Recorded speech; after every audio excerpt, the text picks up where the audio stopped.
का नाम ये कंबोज लाल है, जैसा ही रंगो रूप है पैसा ही माल है।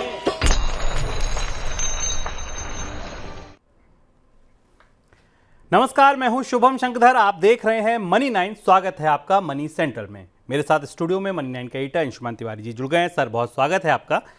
अंशुमान जी से चर्चा शुरू की जाए, खबरों पर विश्लेषण शुरू किया जाए, उससे पहले आपको बता दें आज शो में कौन सी खबरों को शामिल किया गया है। पहली खबर होगी दाल की। कैसे पूरी होगी दालों की आपूर्ति? सरकार कैसे पूरी करेगी दालों की आपूर्ति? रकबा लगातार घट रहा है, क्या नए आंकड़े हैं, क्या नई तैयारी है, ये जानेंगे। निर्यात तोड़कर भी क्या घटेगी चावल की महंगाई? चावल के निर्यात को रोकने का फैसला लिया गया, चावल का निर्यात इसके बाद टूट गया, लेकिन क्या घरेलू बाजार में महंगाई घटी चावलों की, ये जानेंगे। कब तक मिलेगा एफडी पर ज्यादा ब्याज? ये होगी आज की दिन की अगली बड़ी खबर। एफडी पर ऊंचा ब्याज अभी लंबा चलेगा, कब तक चलेगा, क्यों ऐसे आसार बन रहे हैं, ये सब कुछ जानेंगे। बदलेंगे आईटी हार्डवेयर आयात के नियम, ये फैसला सरकार को लगभग उल्टा पड़ गया, गले फंस गया। पहले कहा कि आयात रोक देंगे, फिर ये हुआ कि इसको टाल देंगे, अब नियम बदलने की बात चल रही है। क्यों घिर गई सरकार, क्यों ये फैसला उल्टा पड़ गया, ये जानेंगे। क्या निकला G20 के सम्मेलन से? G20 का सम्मेलन पूरा हुआ, 10 तारीख 9 तारीख को ये सम्मेलन था, 2 दिन ये सम्मेलन चला। क्या कुछ इससे निकला, कौन सी बड़ी बातें निकली, क्या इसकी समीक्षा है, ये पूरी आज समीक्षा करेंगे। और दिन की सबसे बड़ी खबर होगी हुआवे के कारनामे से तमतमाया अमेरिका। ऐसा क्या कर दिया चीन की इस कंपनी ने कि अमेरिका तमतमा गया? क्या है ये पूरा मामला, क्या है ये पूरी खबर? दिन की सबसे बड़ी खबर में आज समझेंगे इसी खबर को। शुरुआत मॉनसून के साथ। बीते 3-4 दिन से मॉनसून की स्थिति में कुछ सुधार जरूर हुआ है, लेकिन अभी भी आंकड़ा ये बता रहा है कि बरसात की कमी बनी हुई है। अभी भी ये आंकड़ा 10% पर बना हुआ है। बरसात की इस कमी की वजह से इस साल धान और मोटे अनाज को अगर छोड़ दिया जाए तो अधिकतर खरीफ फसलों का रकबा पिछड़ा हुआ है। खरीफ दलहन की खेती पिछले साल के मुकाबले करीब 11 लाख हेक्टेयर पीछे है। इसी तरह तिलहन और कपास की खेती भी पिछले साल से पिछड़ी हुई है। सर, दालों पर लगातार चिंता बन रही है, इसकी आपूर्ति सरकार कैसे पूरी करेगी? दालों को लेकर सरकार दो तरीके की मुश्किल में है। पहली चीज़ तो है कि मानसून का जो हमें रिवाइवल दिखाई दिया वो लगभग वैसा ही है। बहुत ज़्यादा बारिश हो रही है भारत के कई हिस्सों में जहां पर बाढ़ का खतरा है, यानी कि खड़ी फसल, जिसे अब थोड़ा सा बेहतर बारिश की ज़रूरत थी, वहां इतनी ज़्यादा बारिश है कि उसका असर उत्पादन और उपज पर क्या पड़ेगा यह भी स्पष्ट नहीं है। पहला मानसून सीज़न है जिसमें उपज को लेकर काफ़ी भ्रम है कि कितना बुआई के रकबे के बावजूद कितनी उपज होकर सामने आएगी। दालों पर दो चुनौतियाँ हैं। एक पहली चुनौती है कि सरकार आयात की पूरी कोशिश कर रही है, आयात के कई सारे रास्ते खोले गए हैं, और जो ताज़ी कोशिश है वो कनाडा और ऑस्ट्रेलिया से भी आयात बढ़ाने की है। इसके अलावा मोजाम्बिक, तंजानिया और बाकी जगह से आयात बढ़ाया गया है, पर इसके बाद भी दालों की कीमत थमती नहीं दिखाई दे रही है। सरकार को कुछ और भी कदम उठाने पड़े हैं, स्टॉक लिमिट्स बढ़ानी पड़ी है, लेकिन इसके बाद भी खाद्य मंत्रालय के अधिकारी ये मान रहे हैं कि बाजार में कमी के कारण प्राइस में मैनिपुलेशन या प्राइस बढ़ाने की कोशिशें चल रही हैं। फिलहाल चूंकि दालों की आपूर्ति पूरी दुनिया में सीमित है, इसलिए भारत एक सीमा से अधिक आयात नहीं कर सकता। आयात की उपलब्धता दालों के आयात की उपलब्धता कम है। G20 की बैठक से पहले भारत ने मसूर के आयात के लिए अमेरिका से आयात को उदार किया था और उस पर भी ड्यूटी कम की थी। लेकिन फिलहाल अभी की स्थिति में दालों का परिदृश्य महंगाई वाला ही दिखाई देता है और अगली खरीफ की फसल तक दालों की कीमतें ऊंची रहने की संभावना, और यह सबसे बड़ा महंगाई का सबसे महत्वपूर्ण संवेदनशील पॉइंट है जो त्योहारों के साथ सरकार को बुरी तरह परेशान भी कर रहा है। चावल के निर्यात पर लगाई गई पाबंदियों की वजह से देश से चावल का निर्यात 4 साल के निचले स्तर तक गिर सकता है। संयुक्त राष्ट्र की संस्था फूड एंड एग्रीकल्चर ऑर्गेनाइजेशन यानी FAO ने चावल को लेकर जारी अपने अपडेट में ये बात कही है। FAO ने कहा है कि वित्त वर्ष 23-24 के दौरान भारत से चावल का निर्यात 163 लाख टन रह सकता है। 22-23 के दौरान भारत से करीब 223 लाख टन का चावल निर्यात हुआ था। इतना चावल भारत से दूसरे देशों को भेजा गया था, जिसमें 45 लाख टन से ज़्यादा बासमती चावल था और करीब 178 लाख टन गैर बासमती चावल था। सर, निर्यात पर चोट लगी, पता चल गया, FAO ने बता दिया, लेकिन क्या ये चोट घरेलू महंगाई के लिए मरहम बनेगी? निर्यात पर बड़ी चोट लगी है, क्योंकि FAO ने यह भी बताया है कि भारतीय निर्यातक जो बाजार गंवा रहे हैं वो थाईलैंड, पाकिस्तान, कंबोडिया और म्यांमार की चावल की आपूर्ति से थोड़ा हद तक पूरा किया जाएगा। लेकिन अंतर्राष्ट्रीय बाजार में चूंकि भारत चावल का बड़ा निर्यातक है तो भारत के चावल की कमी बाजार में रहेगी। लेकिन इसके बाद भी सब कुछ इस बात पर निर्भर करेगा शुभम कि पैडी का या धान का की उपज खरीफ में कैसी होती है, और क्या वो जितनी धान की बुआई का रकबा पिछले साल के मुकाबले थोड़ा सा बढ़ा है, लेकिन क्या उतना धान या उतनी चावल की पैदावार इस बार इस रकबे से आ पाएगी कि नहीं आएगी। दोनों तरफ की आशंकाएं संभावनाएं बनती दिखाई दे रही हैं। माना जा रहा है कि कई सारे इलाकों में पानी का या बारिश का जो मौसम या चक्र बिगड़ा है, उसके कारण बुआई तो ठीक है पर अनाज का या चावल का उत्पादन इस बार कम हो सकता है, और अगर ये कम होगा तो फिर निर्यात को गंवाकर निर्यात की कुर्बानी देकर भी चावल की महंगाई रोकना मुश्किल होगा। सरकार ने टेलीकॉम सर्विस प्रोवाइडर के साथ साथ इंटरनेट सर्विस प्रोवाइडर्स को 3 महीने के भीतर होम ब्रॉडबैंड तकनीक से संबंधित मुद्दों को हल करने के लिए कहा है। देश में ब्रॉडबैंड की पहुंच बढ़ रही है, ऐसे में सरकार की ये चाह है कि होम ब्रॉडबैंड तकनीक से जुड़ी समस्याओं को हल कर लिया जाए। सर, क्या समस्याएं क्या आ रही हैं होम ब्रॉडबैंड की क्वालिटी में? होम ब्रॉडबैंड भारत में उभरता हुआ बड़ा बाजार है। करीब करीब 35 मिलियन के आसपास सब्सक्राइबर्स हैं जो फाइबर ब्रॉडबैंड सर्विसेज का इस्तेमाल कर रहे हैं शहरों में, जिनके घर तक एक फाइबर आता है और उस फाइबर से उन्हें ब्रॉडबैंड सर्विस मिलती है, और घर के अंदर एक राउटर होता है जिससे बाकी डिवाइस जोड़े जाते हैं। जो सबसे बड़ी चुनौती या सबसे बड़ी समस्या फाइबर बेस्ड होम ब्रॉडबैंड में आ रही है कि घर के अंदर जो तमाम उपकरण हैं वो उपकरण ब्रॉडबैंड से कंपैटिबल नहीं होते हैं। भारत में ऐसी कंपनियां हैं जो करीब 65 कंपनियां हैं जो इस तरीके की डिवाइसेस बनाती हैं, और उनको जो टीईसी सरकार की जो टेक्निकल अप्रूवल कमेटी है, जो संस्था है, वो अप्रूव करती है। अब ये चुनौती इस तरह से बढ़ गई है कि किसी के घर में ब्रॉडबैंड है भी तो, लेकिन उस ब्रॉडबैंड का इस्तेमाल सारे उपकरणों के साथ नहीं किया जा रहा है। दूसरी चीज़ ये कि जो कंपनियां अपना नेटवर्क दे रही हैं उससे भी जो ब्रॉडबैंड से रिलेटेड नेटवर्क इक्विपमेंट हैं उनकी कंपैटिबिलिटी की, उनके तालमेल की समस्या आ रही है, और इसलिए अब सरकार को इसमें दखल देकर ये कहना पड़ा है कि कंपनियों को भारत में एकरूपता लानी पड़ेगी स्टैंडर्ड में। यानी इसमें 3 स्टेक होल्डर हो जाएंगे, इसमें एक इंटरनेट सर्विस प्रोवाइडर होगा, इसमें एक इक्विपमेंट मैन्युफैक्चरर होगा, और इसमें सरकार यानी रेगुलेटर भी होगी, जो तीनों मिलकर तय करेंगे कि होम ब्रॉडबैंड की समस्याओं का समाधान किया जाए। ऐसा करना इसलिए भी ज़रूरी है क्योंकि हम ब्रॉडबैंड के अगली चरण में जा पहुँचे हैं, जहाँ पर अब वायरलेस होम ब्रॉडबैंड आ गया है। जियो और रिलायंस ने इस तरीके की डिवाइसेस लॉन्च किए हैं जिसमें सीधे वायरलेस से उतनी ही हाई स्पीड ब्रॉडबैंड सर्विसेज मिलेगी जो भी फाइबर से आपके घर में मिलती है। इस साल डिपॉजिट के मुकाबले कर्ज की मांग बढ़ने की वजह से आने वाले दिनों में बैंकों की तरफ से डिपॉजिट की दरों में बढ़ोतरी की जा सकती है। फिक्स डिपॉजिट पर बैंक ब्याज ज़्यादा दे सकते हैं, ये दरों को बढ़ा सकते हैं। क्यों ऐसा हम कह रहे हैं? क्योंकि ये आंकड़ा सुनिए, इस साल अप्रैल से अगस्त के दौरान बैंक डिपॉजिट में 6.6% की बढ़ोतरी हुई, जबकि क्रेडिट की मांग 9% से ज़्यादा बढ़ी। डिपॉजिट के तौर पर बैंकों के पास कुल 11.9 लाख करोड़ रुपए आए, जबकि बैंकों से कर्ज में कितने गए? 12,40,000 करोड़ रुपए कर्ज के रूप में बट गए। अब कर्ज ज़्यादा बढ़ रहा है, पैसा कम आ रहा है, इसलिए ये उम्मीद बन रही है कि डिपॉजिट पर ब्याज दरें जो हैं वो ऊंची रहेंगी। बैंक ज़्यादा आकर्षित करेंगे लोगों को ब्याज देकर कि भाई ज़्यादा से ज़्यादा पैसा आप एफडी में डालिए। इस बीच एक काम और हुआ। क्या हुआ? देश के सबसे बड़े बैंक एसबीआई ने एक खास होम लोन की स्कीम लेकर आया। कहा भाई त्योहारों में अगर आप हमसे लोन लेंगे, खास आकर्षक दरों पर आपको कर्ज देंगे। यानी कि एक तरफ बैंक आकर्षक दरों पर कर्ज बांटने की पेशकश कर रहे हैं, अपना लोन पोर्टफोलियो बढ़ा रहे हैं, एडवांसेस को और ज़्यादा बढ़ा कर रहे हैं। दूसरी तरफ ये भी करेंगे कि आने वाले दिनों में एफडी पर ब्याज भी बढ़ाएंगे। सर, कब तक जारी रहेगा ये पूरा खेल? बैंक गहरी दुविधा में है। बैंकों का क्रेडिट और डिपॉजिट रेशियो बिगड़ा हुआ है। कर्ज की मांग बढ़ी और खासतौर से पर्सनल और अनसिक्योर्ड लोन की मांग तेजी से बढ़ी है, जहां बैंकों के लिए जोखिम भी ज़्यादा है और डिपॉजिटर्स के पैसे कम पहुंच रहे हैं। उसमें से कुछ में जो फाइनेंशियल सेविंग्स हैं उनमें भी गिरावट आई है। दूसरी दुविधा यह है बैंकों की कि महंगाई की जो परिस्थिति दिख रही है, रिजर्व बैंक जिस तरीके के संकेत दे रहा है और पूरी दुनिया में महंगाई का दौर लौटता दिखाई दे रहा है, ऐसी हालात में अगले साल 2024 के जुलाई अगस्त सितंबर तक ब्याज दरों में कमी होने की गुंजाइश नहीं दिखाई देती, यानी ब्याज दरें ऊंची रहेंगी। ऐसी परिस्थिति में बैंकों को यह मैनेज करना मुश्किल हो रहा है। हालांकि जमाकर्ताओं के लिए अच्छी खबर है, जमाकर्ताओं को और लंबे समय तक एफडी पर या जो बैंकों में डिपॉजिट्स हैं उन पर बेहतर ब्याज का रिटर्न मिलने की संभावना है। लेकिन बैंकों की बैलेंस शीट के लिहाज से ये सूचना अच्छी नहीं है, क्योंकि बैंकों की बैलेंस शीट अभी फिलहाल जो क्रेडिट और डिपॉजिट का अंतर है उसके कारण दबाव में है। और दूसरी तरफ ये भी सूचनाएं हैं जो रिजर्व बैंक और बाकी एजेंसियां बार बार कह रही हैं कि लोन जिस कैटेगरी में बढ़ रहे हैं वो सारे अनसिक्योर्ड लोन हैं, इसलिए वहाँ पर फॉल्ट लाइन है, वहाँ पर एनपीए बढ़ने का भी खतरा है। लेकिन अगर डिपॉजिटर हैं तो अभी आप 6-7 महीने तक ऊंची ब्याज दरों का आनंद तो कम से कम ले ही सकते हैं। एसबीआई लाइफ इंश्योरेंस ने डिलॉयट के साथ मिलकर भारतीय उपभोक्ताओं की वित्तीय तैयारियों को लेकर एक स्टडी की। रोचक स्टडी थी। स्टडी में क्या पता चला ये पता चला कि बीमा नहीं लेने वाले 71% लोग वित्तीय सुरक्षा के लिए बीमा को जरूरी मानते हैं। वहीं 83% बीमित व्यक्ति वित्तीय सुरक्षा को पाने के लिए बीमा की महत्वपूर्ण भूमिका स्वीकार करते हैं।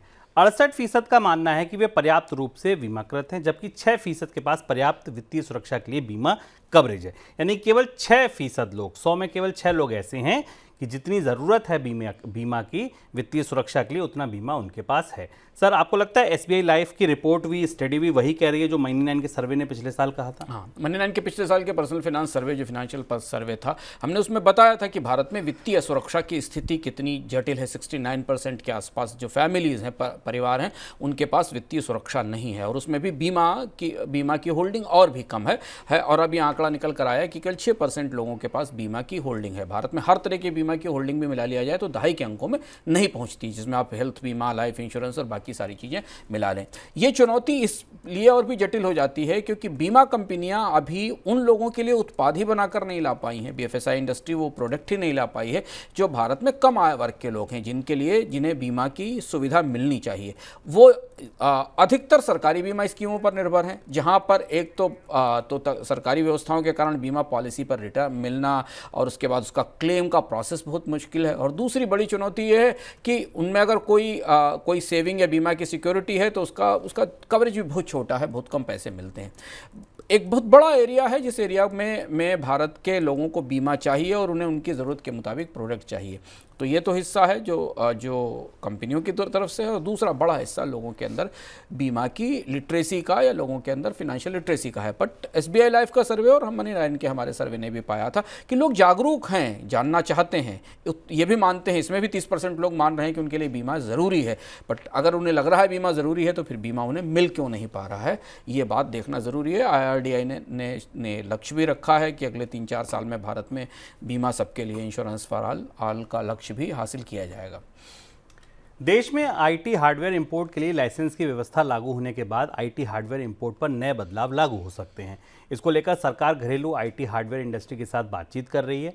नए नियमों में आईटी हार्डवेयर इंपोर्ट को देश में हार्डवेयर उत्पादन से जुड़ी कंपनियों के घरेलू प्रोडक्शन और एक्सपोर्ट के साथ जोड़ा जा सकता है। सर, क्या तैयारी है? ये पूरा फैसला ही जब से आया तब से कुछ ना कुछ और उलझता ही जा रहा है। ये उलझ गया, और G20 की बैठक के दौरान साइडलाइंस पर ये चर्चा थी कि चूंकि अमेरिका की तरफ से मामला खासतौर पर उठाया गया, अमेरिका की जो प्रमुख हार्डवेयर कंपनियां थी उन्होंने राष्ट्रपति बाइडेन से सीधे इस बात की शिकायत की थी कि भारत ये जो लाइसेंस परमिट ला रहा है कंप्यूटर लैपटॉप की खरीद में, इसे रोका जाना चाहिए। तो ये मामला भी वहाँ उठाया गया। उसके बाद फिर ये संकेत निकलने शुरू हुए कि शायद ये नीति बदली जाएगी। तो ये नीति आई, इस पर रिएक्शन हुआ, फिर सरकार ने इस नीति का क्रियान्वयन लंबे समय के लिए टाल दिया। अब इसमें भारत में उत्पादन की गारंटी पर आयात की छूट दी जा रही है। यह भी कितना संभव हो पाएगा, WTO के नियमों के आधार पर, मुक्त व्यापार के नियमों के आधार पर कहना मुश्किल है, क्योंकि ये भी एक किस्म का नॉन टैरिफ बैरियर है।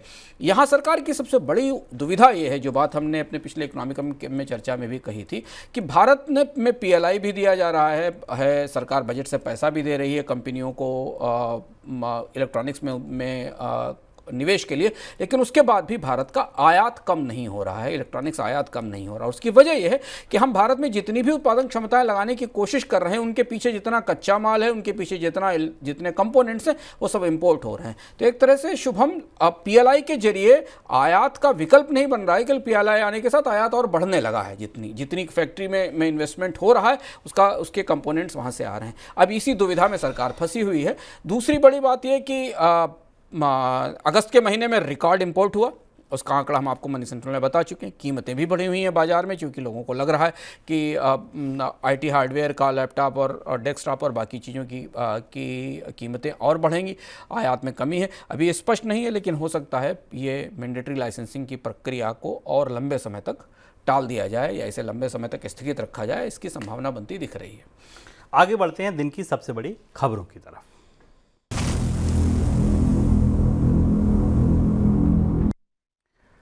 रविवार को दिल्ली में 18वें G20 शिखर सम्मेलन का समापन हुआ। इस बार G20 का मुख्य लक्ष्य चीन को इस बात पर मनाना था कि वे गरीब देशों को दिए कर्जों की जो शर्तें हैं, कर्ज की जो शर्तें हैं, उनमें ढील दे।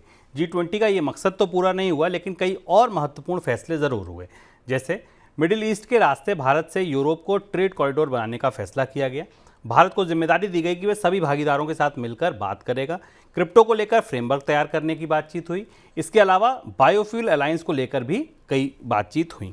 सर, पहला सवाल, ये जो ट्रेड कॉरिडोर समझौता है, इसको लेकर क्या समझौता है, कैसे किया जाएगा, क्यों किया जा रहा है? ये इसके बारे में कोई डिटेल्स G20 की बैठक में नहीं दी गई, बहुत सीमित डिटेल्स थे। ये बताया गया कि भारत और अमेरिका के बीच में वाया UAE, सऊदी अरब, जॉर्डन और इजराइल होते हुए एक कॉरिडोर बनाया जाएगा। इसमें कितना हिस्सा रेलवे नेटवर्क का होगा, कितना हिस्सा शिपिंग लाइंस का होगा, ये सब स्पष्ट नहीं था। और ये अचानक एजेंडे में आई हुई घोषणा थी। तैयारियां, हालांकि इसकी संभावना है, हम आगे बताएंगे कि कहां से इसकी भूमिका बननी शुरू हुई थी, लेकिन ये इस डील को अमेरिका ने भी काफ़ी महत्व दिया। अमेरिका की तरफ से भी कहा गया कि एक बड़ी और इंपॉर्टेंट डील है, इसके विस्तृत ब्यौरे बाद में आएंगे। लेकिन भारत से पश्चिम की तरफ एक साझा नेटवर्क बनाने के लिए, इंफ्रास्ट्रक्चर सेक्टर में नेटवर्क बनाने के लिए इसे बड़ी पहल के तौर पर माना जा रहा है। और दिलचस्प यह है कि इसमें जो देश शामिल हैं वो देश राजनीतिक रूप से अलग अलग ध्रुवों का हिस्सा हैं, अलग अलग खेमों का हिस्सा हैं। इसमें UAE और सऊदी अरब भी शामिल है, इसमें जॉर्डन और इजराइल भी शामिल है। ये सारे देश जो लगभग कहीं ना कहीं एक दूसरे से प्रतिस्पर्धी खेमों में है,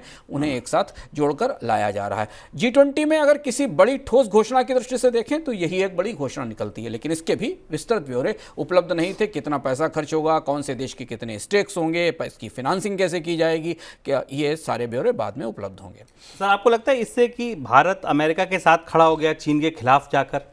ये एक दिलचस्प चीज़ इसमें समझ में आई जब ये चर्चा हो रही थी G20 में, क्योंकि ऐसा माना जा रहा है भारत के कूटनीतिक हलकों में, हालांकि स्पष्ट रूप से नहीं कहा गया, पर अमेरिका की प्रतिक्रियाएं जैसी थी इस इनिशिएटिव को लेकर, इस कॉरिडोर को बनाने के लिए UAE, Jordan, Israel, India, US corridor को लेकर, ये माना जा रहा है कि पिछले साल 2022 में G7 देशों की जो बैठक हुई थी जर्मनी में, वहाँ अमेरिका ने $600 बिलियन के आसपास के एक ह्यूज इंफ्रास्ट्रक्चर इनिशिएटिव की घोषणा की थी। और वो इनिशिएटिव चीन के BRI प्रोजेक्ट के पैरेलल था, यानी चीन का जो BRI प्रोजेक्ट है जिसके जरिए वो एशिया और यूरोप के देशों में इंफ्रास्ट्रक्चर बना रहा है, उससे अलग था। और उस घोषणा में हमें यह कहा गया था कि अमेरिका यूरोप के हिस्सों में और दुनिया के अलग अलग हिस्सों में बड़े इंफ्रास्ट्रक्चर प्रोजेक्ट्स के लिए फंडिंग करना चाहता है और चलाना चाहता है। ये कोविड के बाद की जो अमेरिका की रणनीति थी उसके तहत था, पर ये कूटनीतिक तौर पर चाइना के BRI प्रोजेक्ट का काउंटर था।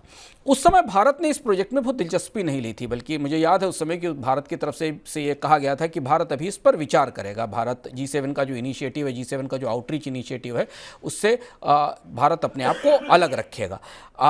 और इस ग्लोबल पार्टनरशिप में कमिटमेंट की बात भी भारत की तरफ से नहीं कही गई थी, ऐसा ऑफिशियली रिपोर्ट हुआ था।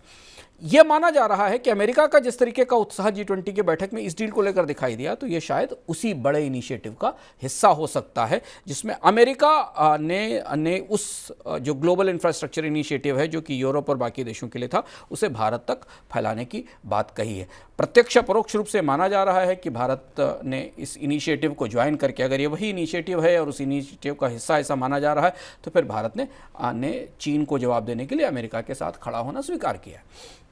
क्रिप्टो को लेकर सर क्या सहमति बनती दिखी? क्रिप्टो पर एक तो चीज़ बड़ी स्पष्ट हो गई कि क्रिप्टो पर प्रतिबंध नहीं लगाया जाएगा। IMF और FSB की रिपोर्ट आई, उसमें ये पता चला है, में कहा गया कि क्रिप्टो को रेगुलेट किया जाएगा। ये बात हम आपको मनी सेंट्रल में बता चुके हैं। क्रिप्टो पर कोई फैसला नहीं हुआ। जो डिक्लेरेशन आया, 37 पेज का डिक्लेरेशन आया, उस डिक्लेरेशन में क्रिप्टो को लेकर कोई स्पष्ट रूप से कोई बहुत बड़ी घोषणा नहीं हुई। 37 पेज के डिक्लेरेशन में कोई निर्धारित घोषणाएं नहीं थी, बल्कि एक तरीके का इंटेंशन डॉक्यूमेंट था जो डिक्लेरेशन आया था। क्रिप्टो को लेकर कहा गया कि जो FSB की रिपोर्ट है और IMF की रिपोर्ट है, उसके आधार पर दुनिया के देश आगे बढ़ेंगे। भारत को यह जिम्मेदारी सौंपी गई है कि क्रिप्टो के मामले में वो एक सहमति बनाए, लेकिन उससे पहले उस रिपोर्ट में यह कहा गया है कि दुनिया के देशों को FATF के जो मनी लॉन्ड्रिंग विरोधी नियम है, उन्हें सख्ती से लागू करना होगा। रिपोर्ट दोनों तरफ की बात करती है। रिपोर्ट क्रिप्टो के खतरे भी बताती है और यह भी बताती है कि इसे रेगुलेट कैसे किया जाए। फिलहाल अभी ये स्पष्ट नहीं कि क्रिप्टो के रेगुलेशन को IMF कैसे लीड करेगा, वर्ल्ड बैंक कैसे लीड करेंगे, दुनिया के बैंक्स कैसे ज्वाइन करेंगे। भारत में भी थोड़ा कंफ्यूजन है, क्योंकि भारत का रिजर्व बैंक तो क्रिप्टो को पूंजी तक बता चुका है और भारत की सरकार भी क्रिप्टो को लेकर थोड़ी सख्त और दूरी बनाने की कोशिश कर रही है। एक और अपडेट ये है कि चीन के राष्ट्रपति शी जिनपिंग के dream project belt road initiative यानी BRI प्रोजेक्ट को बड़ा झटका देते हुए इटली ने उससे बाहर होने का फैसला किया है। दिल्ली में चल रही G20 बैठक के दौरान इटली की प्रधानमंत्री जॉर्जिया मेलोनी ने चीन के प्रधानमंत्री से कहा कि उनके देश से BRI प्रोजेक्ट से बाहर होने का फैसला किया है। चीन ने प्रधानमंत्री ने इटली की प्रधानमंत्री को BRI प्रोजेक्ट पर बने रहने के लिए मनाने का भरपूर प्रयास किया, लेकिन ये सफल नहीं हुआ। इटली माना नहीं। सर, एक और काम ये हुआ कि बाइडेन ने वियतनाम के साथ भी एक समझौता किया कोई। हाँ, और ये पूरी की पूरी ग्रुपिंग जो G20 की थी, इसे भारत और चीन के रिश्तों और अमेरिका और चीन के रिश्तों के तौर पर देखा। बहुत सारी व्याख्याएं हैं इस डिक्लेरेशन की। इस डिक्लेरेशन, इस भव्य आयोजन से परे कूटनीतिक हलकों के भीतर पर्दे के पीछे बहुत सारी चीज़ें होती हैं जो अलग अलग से छनकर बाहर आ रही। तो महत्वपूर्ण बात ये थी कि G20 की ग्रुपिंग में अमेरिका एक तरह से एक ताकतवर समूह के तौर पर चीन को जवाब देना चाहता था, और इसलिए अमेरिका के राष्ट्रपति यहाँ से वियतनाम गए और वियतनाम के साथ उन्होंने बड़ा कंप्रेहेंसिव स्ट्रेटजिक अलायंस किया, जो कि चीन को लक्ष्य करते हुए हुआ है। अगर आप G20 की पूरी ग्रुपिंग देखें तो G20 की पूरी ग्रुपिंग में भारत की भी कोशिश थी कि चीन को थोड़ा सा साइडलाइन किनारे रखा जाए और रूस के साथ रिश्ते अच्छे रखे जाए, पर रूस को लेकर बहुत ज़्यादा टारगेट ना होने दिया जाए, क्योंकि जो देश G20 में जुटे थे वो प्रत्यक्ष रूप से रूस के विरोधी हैं, जिन्होंने रूस पर सैंक्शंस लगा रखे हैं और प्रतिबंध लगा रखे हैं। तो अजीब सी ग्रुपिंग थी जहां रूस पर प्रतिबंध लगाने वाले देश भारत में मौजूद थे, और इसलिए कोई बड़ी सहमति निकलकर नहीं आई। लेकिन अमेरिका ने G20 के मंच से और G20 के बाद जाते हुए चीन को लेकर कुछ ठोस और बड़े संकेत जरूर निकालने की कोशिश की यहाँ से, इसके जरिए और उसी का अगला चरण था वियतनाम की यात्रा, जहां वियतनाम में यह समझौता हुआ है। चलिए, अब आप सुनिए दूसरी बड़ी खबर। चीन की मोबाइल कंपनी हुआवे ने स्मार्टफोन में लगे सेमीकंडक्टर को लेकर चीन और अमेरिका एक बार फिर आमने सामने हैं। अमेरिका ने फ़ोन में लगे सेमीकंडक्टर की आधिकारिक जांच शुरू कर दी है। सेमीकंडक्टर का उत्पादन चीन की वह कंपनी करती है जिसे अमेरिका ने हुआवे की तरह ब्लैकलिस्ट किया हुआ है। सर, क्या पूरा मामला है? ये एक चिप पर क्यों आपस में दो देश लड़ गए? ये बेहद सनसनीखेज खबर है, और ये खबर चीन में उस समय के निकल कर आई जब भारत में G20 की बैठक में बाइडेन मौजूद थे और चीन के यूएस की कॉमर्स सेक्रेटरी चाइना की यात्रा कर रही थी। उस समय हुआवे ने, जो कि काफ़ी कंट्रोवर्शियल विवादित कंपनी है, अमेरिका में उस पर प्रतिबंध है, यूरोप में उस पर प्रतिबंध है, भारत ने उसे अपने 5G कार्यक्रम से अलग रखा था, प्रतिबंधित रखा था। उसका एक प्रोग्राम है जिसका नाम है मेट 60 प्रोग्राम, जिसमें मेट 60 प्रो स्मार्टफोन लॉन्च किया, और उस स्मार्टफोन में एक चिप लगाया गया जो चिप 7 नैनोमीटर की टेक्नोलॉजी का है। ये वो टेक्नोलॉजी है जो चिप मेकिंग की सबसे हायर लेवल की आगे लेवल की तकनीक है। अमेरिका को इस बात पर आश्चर्य हुआ कि चीन ने ये चिप बगैर किसी तकनीकी ट्रांसफ़र के कैसे विकसित कर लिया अपने यहाँ, और ये उस समय लॉन्च हुआ जबकि अमेरिका के कॉमर्स मिनिस्टर वहाँ थे। तो चीन आपको याद होगा, हम विस्तार से इकोनॉमिका में ये पूरा सेमीकंडक्टर की जो प्रतिस्पर्धा इसके बारे में बता चुके हैं। चीन ने अपने डिफेंस नियमों का सहारा लेते हुए अमेरिका ने अपने डिफेंस नियमों का सहारा लेते हुए चीन को तमाम तकनीकों के निर्यात पर प्रतिबंध लगाया है, और इसके बाद काफ़ी सनसनी फैली, क्योंकि हुआवे का प्रोडक्ट था। हुआवे उस तकनीक के करीब पहुंच गई थी जिस तकनीक को तो रोकने की कोशिश की जा रही थी। तो क्या चीन की सेमीकंडक्टर इंडस्ट्री कहीं और से भी सूचनाएं एकत्र कर रही थी, और वो सूचनाएं और तकनीकों के आधार पर उस लेवल तक पहुंच गई जहां उसे नहीं पहुंचना चाहिए था, और इसलिए काफ़ी सनसनी फैली, और फिर अमेरिका की तरफ से इसके जांच की शुरुआत की बात की गई, और ये माना गया कि चीन ने गुपचुप सेमीकंडक्टर इंडस्ट्री में वो क्षमताएं हासिल कर ली हैं जो उससे उसे रोकने की कोशिश की जा रही है। तो सर, ये सख्ती फिर अब और ज़्यादा बढ़ेगी चीन पे? अभी स्पष्ट नहीं है, लेकिन हाँ, अमेरिका तो पूरी तरह बहुत सख्त प्रतिबंध लगा चुका है। पहली बार ऐसा हुआ जब अमेरिका ने कोई एंटी ट्रेड एक्टिविटी की और चीन को जाने वाले सारे महत्वपूर्ण सेमीकंडक्टर तकनीकों पर प्रतिबंध लगा दिया।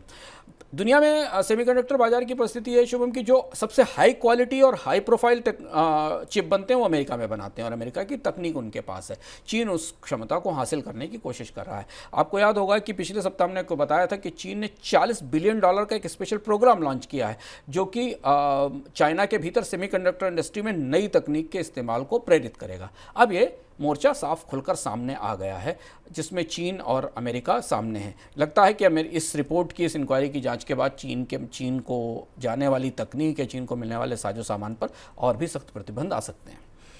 चीन में गहराती आर्थिक सुस्ती और अमेरिकी डॉलर में बढ़ती मजबूती की वजह से चीन की करेंसी युआन में भारी गिरावट देखने को मिल रही है। डॉलर के मुकाबले युआन 16 साल के निचले स्तर तक टूट गया है। चीन की करेंसी में डॉलर का भाव 7.29 युआन हो गया है, जो नवंबर 2007 के बाद अब तक का सबसे निचला स्तर है। डॉलर इंडेक्स स्पीच 105 के ऊपर बरकरार है। सर, चीन चाहकर भी ये रोक क्यों नहीं पा रहा गिरावट? चीन की अर्थव्यवस्था में भीतरी तौर पर काफ़ी कमजोरियां हैं। जैसे अभी ताजे जो आंकड़े आए चीन में ट्रेड का नया नंबर आया पिछले वीक में, जब भारत में G20 की चर्चा हो रही थी, उसी दौरान चीन में PMI का नंबर भी आया। ये सारे आंकड़े बता रहे हैं कि चीन की सरकार ने जो अपने यहाँ नेशनल स्टिमुलस दिया है या जो अर्थव्यवस्था को उबारने के लिए पैकेज दिया है, उसका अर्थव्यवस्था में बुनियादी रूप से कोई बड़ा असर नहीं दिखाई दे रहा है। तो चीन की इकोनॉमी में जो भीतरी कमजोरियां हैं, वो कमजोरियां युआन को और ज़्यादा कमज़ोर कर रही हैं। दूसरी बड़ी चीज़ है कि चीन ने तमाम कोशिशें की युआन को सपोर्ट देने की, बैंकों के जरिए विदेशी निवेश को प्रोत्साहित करने की, लेकिन एक बार जब इस करेंसी पर दबाव बनना शुरू होता है शुभम, तो जितने कदम सरकारें उठाती हैं वो कदम और ज़्यादा कमज़ोर करते हैं और ज़्यादा पैनिक दिखाई देता है।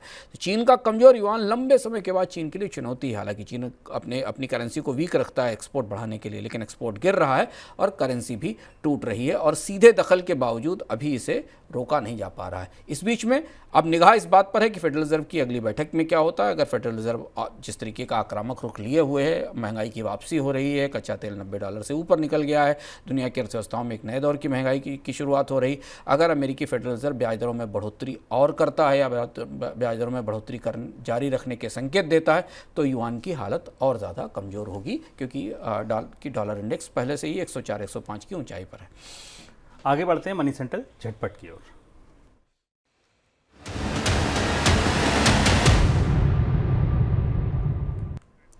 सऊदी अरब और रूस की तरफ से कच्चे तेल के उत्पादन में कटौती को लेकर जो फैसला किया गया है, उसकी वजह से विदेशी बाजार में कच्चे तेल की कीमतों में तेजी बनी हुई है। ब्रेंट क्रूड का भाव फिर से $91 प्रति बैरल के करीब पहुंच गया है। कच्चे तेल की कीमतों में आई इस तेजी की वजह से भारत का व्यापार घाटा बढ़ने की आशंका है और भारतीय करेंसी रुपये पर भी दबाव बढ़ सकता है। सोने में निवेश करने वालों के लिए एक अच्छा मौका है। सॉवरेन गोल्ड बॉन्ड स्कीम 2023-24 की दूसरी सीरीज 11 सितंबर यानी आज से लॉन्च हो गई है। आप अगर सस्ते में सोना खरीदना चाहते हैं तो ये आपके लिए अच्छा मौका है। 15 सितंबर तक आप इसके लिए आवेदन कर सकते हैं। सॉवरेन गोल्ड बॉन्ड में जो सोने का भाव तय किया गया है वो 5,923 रुपये प्रति ग्राम का है। अगर आप ऑनलाइन खरीदेंगे तो इसमें 50 रुपये का डिस्काउंट और मिल जाएगा। हाजिर बाजार में अभी सोने का भाव करीब 60,000 रुपये प्रति 10 ग्राम के ऊपर कारोबार कर रहा है। तो ऐसे में अगर आप देखें तो ये डिस्काउंट पर सोना खरीदने का मौका है। अगर आपके पास star health and allied insurance company का हेल्थ इंश्योरेंस है और अहमदाबाद में अगर आप रहते हैं तो आपको दिक्कत का सामना करना पड़ सकता है। वजह है अस्पतालों और हेल्थ इंश्योरेंस कंपनी के बीच छिड़ी जंग। Ahmedabad hospital and nursing home association ने स्टार हेल्थ को नोटिस इशू किया है और ये धमकी दी है कि वे कंपनी के ग्राहकों के लिए कैशलेस फैसिलिटी बंद कर देंगे अगर उनकी मांगें 15 अक्टूबर तक पूरी नहीं की गई। मांगें क्या हैं कि क्लेम आप देरी से सेटल करते हैं, आपने जो फीस तय कर रखी है वो अस्पतालों के हिसाब से कम है, कई मसले हैं। इससे पहले कंपनी ने आरोप लगाया था डॉक्टरों के ऊपर, अस्पतालों के ऊपर कि वो फर्जी क्लेम कर रहे हैं। सर, कोई टिप्पणी आपकी? कच्चे तेल की कीमतें अब $90 के आसपास अभी हम देख रहे हैं, करीब 91 के आसपास है, 19.36 के आसपास, और WTI 86.99 के आसपास, करीब $87 पर बैरल के आसपास है। कच्चे तेल की कीमतों में मंदी के बीच चीन में मांग में कमी के स्थिति में दुनिया की अर्थव्यवस्थाओं में रिकवरी लेट होने की स्थिति में भी जो अब तेजी आई है, ये तेजी विशुद्ध रूप से आपूर्ति को नियंत्रित करने से आई, सप्लाई को कंट्रोल करने से आई, और सऊदी और रूस मिलकर इस तेजी का नियंत्रण कर रहे हैं। भारतीय अर्थव्यवस्था के लिए ये बेहद चुनौती भरा दौर है, जबकि एक तरफ फूड इन्फ्लेशन जल रही है, दूसरी तरफ अब ईंधन की महंगाई भी सामने आती दिखाई दे रही है। इस रोशनी में रिजर्व बैंक की अगली मौद्रिक पॉलिसी की जो समीक्षा है वो खासी महत्वपूर्ण होने वाली है। तो ये था हमारा आज का मनी सेंट्रल। कल फिर होगी आपसे मुलाकात शाम 7 बजे। तब तक के लिए दीजिए इजाजत। नमस्कार।